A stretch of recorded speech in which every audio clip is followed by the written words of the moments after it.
ورحمة الله وبركاته. نحمده ونصلي على رسوله الكريم. أما بعد، قال الله تعالى في القرآن المجيد والفرقان الحميد: الذين يؤمنون بالغيب ويقيمون الصلاة ومما رزقناهم ينفقون. في سورة بقرہ. ہم محترم سامعین و سامعات، ہم آدھی آیت سورہ بقرہ کی ورس نمبر 3، سورہ بقرہ سورہ نمبر 2 کی پڑھ چکے تھے. باقی آدھا حصہ ہم پڑھنے کی طرف جا رہے ہیں. تو آئیے باقی حصے کو ہم سمجھنے کی طرف چلتے ہیں. اس کا ہم ترجمہ پڑھ چکے تھے. وَيُقِيمُونَ، اور وہ قائم کرتے ہیں، الصلاۃ، نماز، وَمِمَّا، اور اس میں سے جو رزقناہم، ہم نے انہیں رزق دیا، ينفقون، وہ خرچ کرتے ہیں. ہم پڑھ رہے تھے اصل میں ایمان والوں کی صفات، ہم پڑھ رہے تھے اصل میں متقین لوگوں کی صفات، کہ اللہ نے فرمایا تھا نا کہ قرآن مجید ہدایت ہے کن لوگوں کے لیے؟ متقین لوگوں کے لیے. اب اللہ نے خود ہی ڈیفائن اور ڈسکرائب کر دیا کہ متقین لوگ کون ہیں. اللہ نے پہلی کوالٹی بتائی کہ یؤمنون بالغیب، وہ غیب پر ایمان لے کے آتے ہیں. اینڈ سیکنڈ کوالٹی جو اللہ تعالیٰ ڈسکرائب کر رہے ہیں وہ یہ ہے وَيُقِيمُونَ الصَّلَاةَ، وہ نماز قائم کرتے ہیں. دوسری چیز کہ یہ کن لوگوں کے لیے ہدایت ہے قرآن مجید، کن لوگوں کو یہ عروج دے گی؟ وَيُقِيمُونَ الصَّلَاةَ، وہ اپنی نمازوں کو قائم کرتے ہیں، اپنی نمازوں کو ادا کرتے ہیں. سب سے پہلے آپ اس کو تھوڑا لفظ ب لفظ سمجھ لیجئے، اس کے بعد ہم اس کی تشریح تھوڑی کی طرف آتے ہیں. نمبر ایک، اب یہ یقیمون ویقیمون، اس میں اب 3 لفظ ہیں. نمبر ایک واو، یہ واو جو ہے یہ عاطفہ ہے. اس کو ہم ان انگلش ہم اس کو کہتے ہیں کنجکٹو، کہہ لیں آپ، لنکیج، جو دو چیزوں کا آپس میں ربط پیدا کرتا ہے. ٹھیک ہے. اور یقیمون، یقیمون کو سمجھیے گا. اب میں جو چیز پچھلے لیکچر میں سمجھا رہا تھا اور جو بتا رہا تھا اس چیز کو، میں یہ بتا رہا تھا کہ یقیمون بھی اب لفظ آ گیا. ہم پچھلے لیکچر میں یؤمنون بھی پڑھ چکے ہیں. میں نے یہاں پہ یہ پڑھ چکے ہیں کہ یؤمنون ایک الگ لفظ ہے اور واو نون یہ الگ لفظ ہے. یہ واو نون نے کیا کیا؟ یہ اسم ضمیر ہے، پروناؤن ہے، اس نے آ کے اس کے معنی کو جمع والا کر دیا. تو یہاں پہ بھی ہمیں یہ چیز سمجھ آ رہی ہے کہ اصل لفظ ہے یقیم اور اس کے ساتھ ہے لفظ واو نون. یہ ہمارے پاس اسم ضمیر ہے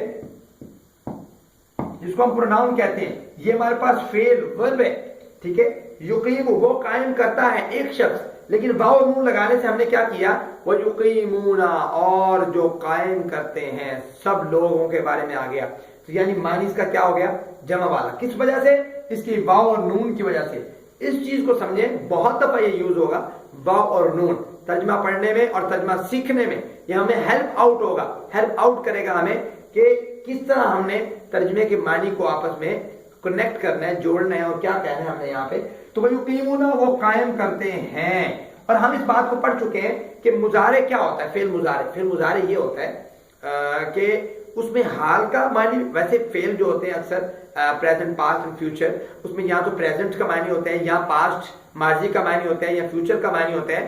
لیکن عربک میں ایسا ہے کہ ایک فعل ایسا ہوتا ہے جس میں پریزنٹ بھی موجود ہوتا ہے، فیوچر بھی موجود ہوتا ہے. اس کو فعل مضارع کہتے ہیں. اس میں اب کیا ہے؟ اس میں معنی یہ ہوتا ہے کہ حال کا معنی بھی ہوتا ہے اور مستقبل کا معنی بھی ہوتا ہے. وہ یقیمون، اور وہ قائم کرتے ہیں. اب اس کا معنی صرف یہ نہیں ہے کہ وہ قائم کرتے ہیں، اس کا معنی یہ بھی ہے کہ جو قائم کریں گے الصلاۃ، نماز. اب لفظ الصلاۃ جو ہے اس میں 2 لفظ ہیں. نمبر ایک الف لام، ایک لفظ ہے صلاۃ. صلاۃ نماز کو کہتے ہیں. الف لام تعریف کے لیے ہم پڑھ چکے ہیں بہت دفعہ. یہ دیکھیں الف لام تعریف کے لیے پڑھ چکے ہیں. تو اب صلاۃ نماز کو کہتے ہیں. دوسری کوالٹی اللہ تعالیٰ نے جو بیان کی ہدی للمتقین، کہ یہ قرآن جو ہے ہدایت ہے متقین لوگوں کے لیے.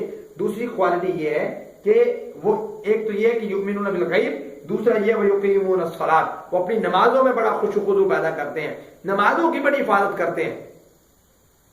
نمازوں کی حفاظت بہت لازمی ہے. اللہ تعالیٰ نے یہ کامیابی کا ضامن قرار دیا ہے. اور قیامت کے دن سب سے پہلا سوال، سب سے پہلا کوسچن میرے اور آپ سے جو ہونا ہے وہ نماز کے متعلق ہے. اور اللہ تعالیٰ نے قرآن مجید میں چیپٹر نمبر 18 میں ورس نمبر 1 اور 2 سورہ المؤمنون اللہ فرماتے ہیں قد افلح المؤمنون، کامیاب ہو گئے مومن لوگ، الذین هم فی صلاتهم خاشعون. کون سے مومن؟ جو اپنی نمازوں میں خشوع و خضوع پیدا کرتے ہیں. نماز بھی ہو، طریقہ بھی اللہ کے رسول کا ہو، سلیقہ بھی اللہ کے رسول کا ہو، اطمینان بھی ہو، خشوع و خضوع بھی ہو، عاجزی بھی ہو، انکساری بھی ہو، تواضع بھی ہو، اللہ کے سامنے جھکاؤ بھی ہو. یہ ہے نماز جس کو پڑھنے کا ہمیں کہا گیا ہے، قائم کرنے کا کہا گیا ہے. یقیمون کا کہا گیا ہے اور صلاۃ کا کہا گیا ہے، اور یہاں تک کہ قرآن مجید میں ہے کہ الذین هم فی صلاتہم خاشعون، اللہ تعالیٰ قرآن مجید میں اسی صورت میں پیچھے فرماتے ہیں کہ اذا مسہ الشر جزوعا، انسان کو جب اچھی چیز پہنچتی ہے تو وہ اس کو بھڑک مارتا ہے، اور جب کوئی اس کو نقصان ہوتا ہے تو وہ بالکل جو ہے نا جھک جاتا ہے. تو اللہ فرماتے ہیں یہ کام کن کے ساتھ نہیں ہوتا؟ الا المصلین، جو نمازی ہوتے ہیں اللہ تعالیٰ ان چیزوں سے ان کو دور رکھتے ہیں، ان کے دلوں کو اطمینان دیتے ہیں. وہ نمازی بھی کون تھے؟ وہ نمازی جو فجر کی نماز کو چھوڑ دیں، وہ نمازی جو عشاء کی نماز کو ترک کر دیں، وہ نمازی کبھی پڑھ لی اور کبھی نہ پڑھی تو دل کیا نہ پڑھی، یہ نمازی نہیں. وہ نمازی الذین هم علی صلاتہم خاشعون کہہ لیں یا الذین هم فی صلاتہم دائمون کے الفاظ دیے قرآن مجید میں کہ اپنی نمازوں میں دوام پیدا کرنے والے ہیں، ہمیشہ پڑھنے والے ہیں، بڑی حفاظت کے ساتھ پڑھنے والے ہیں، نماز کو کسی بھی موقع پر کسی بھی وجہ سے ضائع نہیں کرتے. یہ لوگ ہیں جن کو قرآن نے حوصلہ پرووائڈ کرنا ہے، جن کو قرآن نے ہدایت پرووائڈ کرنی ہے، جن کو قرآن نے کچھ دینا ہے. کیونکہ اس کتاب میں جو ہدایت ہے وہ متقین کے لیے، اور متقین کی پہلی دوسری صفت میں سے دوسری صفت اللہ تعالیٰ نے جو بیان کی ہے وہ یقیمون الصلاۃ ہے، نماز قائم کرنا ہے. تیسری چیز کو سمجھیے گا جو اللہ تعالیٰ نے یہاں پہ متقین کی کوالٹی کو ڈسکرائب کی ہے کہ متقین لوگ کون ہیں، اس کتاب میں ہدایت کن لوگوں کے لیے. آئیے وہ یہ ہے، آپ سمجھیے گا پہلے ان الفاظ کو سمجھ لیجئے تاکہ ہمیں ترجمہ پڑھنے میں آگے دشواری نہ ہو، ہم ایزیلی اس کو جو ہے نا سمجھ سکیں کہ لفظ کیا ہے.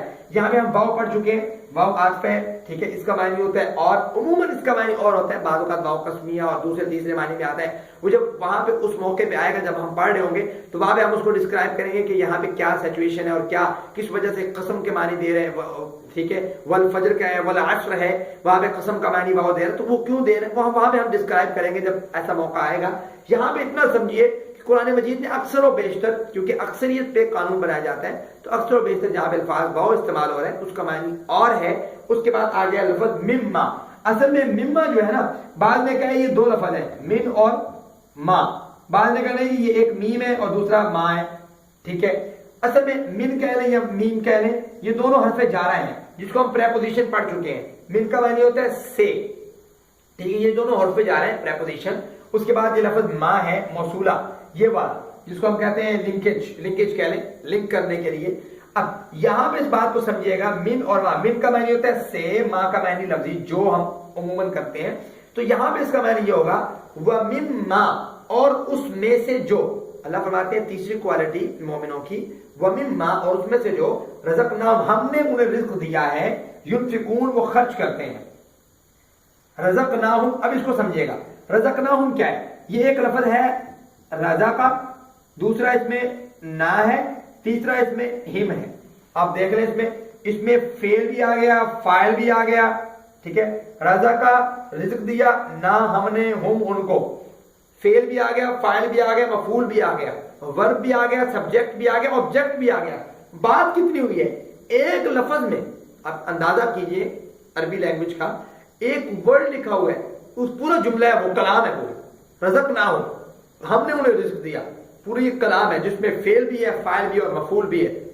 یہ اس کی جو ہے نا جامدیت آپ سمجھ لیں کہ اتنی جامد کلام ہے کہ چھوٹے ایک ورڈ میں پورا ایک جملہ جس کو ہم لکھنے میں اگر ہم اس کو انگلش میں ٹرانسلیٹ کریں تو کم از کم اس کی ایک لائن بن جانی ہے. لیکن یہاں پہ دیکھیے عربی کی ایک جو ہے نا ایک خاصیت ہے، رزقناہم، ہم نے انہیں رزق دیا. رزق کا رزق دینا، نا ہم نے مفعول ہے، یہ آبجیکٹ ہے، اور یہ ہے ہم جو سبجیکٹ ہے جن کو رزق دیا اللہ تعالیٰ نے. سوری، نا جو ہے سبجیکٹ ہے اور ہم آبجیکٹ ہے کہ اللہ نے رزق دیا، اور دیا کن لوگوں کو؟ ہم، وہ سب لوگوں کو. یہ ہم جو ہے یہ اسم ضمیر ہے، اس بات کو سمجھیے گا، یہ ضمیر ہے کہ یہ ضمیر یہ بھی ہے جس کو ہم کہتے ہیں پروناؤن. تو اب یہاں پہ رزقناہم ہو گیا، اب یہ ينفقون پھر آ گیا. اب دیکھ لیں ينفقون، یقیمون، یؤمنون، سیم ورڈ ہے، ایک جیسے سمجھنے میں جس طرح ہم سمجھ رہے ہیں. یؤمنو ہے اور یقیمو ہے، ساتھ واو اور نون لگا ہوا ہے، یہاں پہ واو نون لگا ہوا ہے. واو نون کا معنی ہم پڑھ چکے ہیں، اسم ضمیر ہے، یہ جمع کے لیے آتا ہے. یہ دیکھیں اب یہاں پہ ينفقو ہے نا، ينفقو اگر ہم اس کو ایسے لکھ لیں اور یہاں پہ واو اور نون لکھ لیں، یہ ایک ہی ورڈ ہے. واو اور نون اسم ضمیر اور ينفقو ہمارے پاس کیا ہے؟ ورب ہے. اس کو ہم اس طریقے سے سمجھ سکتے ہیں. تو اب تیسری کوالٹی جو اللہ تعالیٰ نے بیان کیا وہ یہ ہے وَمِمَّا رَزَقْنَاهُمْ يُنْفِقُونَ، جو ہم نے ان کو رزق دیا اس میں سے خرچ کرتے ہیں. یاد رکھیے رزق صرف یہ نہیں ہے کہ آپ کو جو مال دیا ہے، رزق یہ بھی ہے اللہ تعالیٰ کا کہ اللہ نے آپ کو جو وقت دیا ہے، آپ ان وقت کو، اس وقت کو بھی اللہ کے راستے میں صرف کرتے ہیں، اس وقت کو بھی آپ کوئی اچھے کام میں صرف کرتے ہیں، جو رزق دیا اس کو بھی اللہ کے لیے کسی اللہ والی جگہ پر آپ اس کو خرچ کرتے ہیں۔ یہ ہے کوالٹی کن لوگوں کی؟ یہ کوالٹی ہے ان لوگوں کی جن کے بارے میں اللہ تعالیٰ نے فرمایا ھدی للمتقین، یہ قرآن ہدایت ہے متقین کے لیے۔ وما علینا الا البلاغ۔